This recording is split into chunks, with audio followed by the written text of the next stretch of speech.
কাশিয়ানীতে যথাযথ মর্যাদায় সাবেক প্রধানমন্ত্রী প্রয়াত বেগম খালেদা জিয়ার ৮২তম জন্মবার্ষিকী উদযাপন করেছেন উপজেলা বিএনপি ও সকল অঙ্গ সংগঠনের নেতাকর্মীরা। এ উপলক্ষে ১৫ আগস্ট শনিবার বিকাল ৫:৩০টায় কাশিয়ানী উপজেলা বিএনপির কার্যালয়ে পবিত্র কোরআন থেকে তেলাওয়াত, মিলাদ ও দোয়া মাহফিল অনুষ্ঠিত হয়। এ সময় উপজেলা বিএনপির সভাপতি মোহাম্মদ গোলাম মোস্তফা মোল্লার সভাপতিত্বে ও সাধারণ সম্পাদক শেখ মোহাম্মদ সেলিমের সঞ্চালনায় কোরআন তেলাওয়াত ও দোয়া মাহফিল পরিচালনা করেন গোপালগঞ্জ জেলা ওলামায়ে দলের আহ্বায়ক হাফেজ মাওলানা সাইফুল ইসলাম।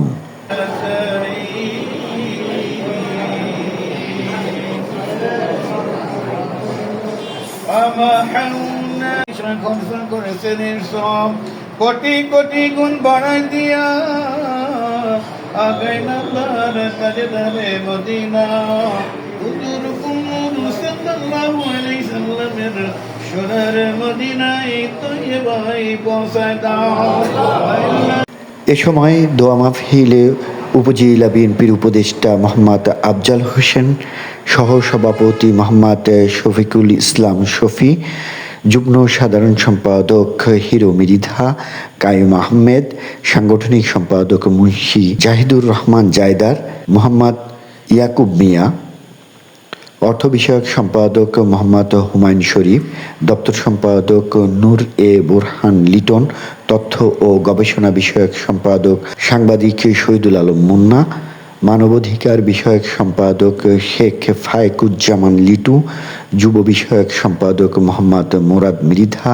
শ্রম বিষয়ক সম্পাদক মোহাম্মদ লালচান ফকির, কৃষি বিষয়ক সম্পাদক মোহাম্মদ ইদ্রিস হোসেন, যুবদলের আহ্বায়ক মুন্সি ইনামুল হক শিমুল, সদস্য সচিব মোহাম্মদ আরিফুল ইসলাম পাবেল, স্বেচ্ছাসেবক দলের সদস্য সচিব মোহাম্মদ মিলন খান, মহিলা দলের সভাপতি শেখ শিলা বেগম, ছাত্রদলের সভাপতি আমিনুর ইসলাম সোহেল সহ বিএনপি ও অঙ্গ সংগঠনের বিভিন্ন পর্যায়ের নেতাকর্মীরা উপস্থিত ছিলেন।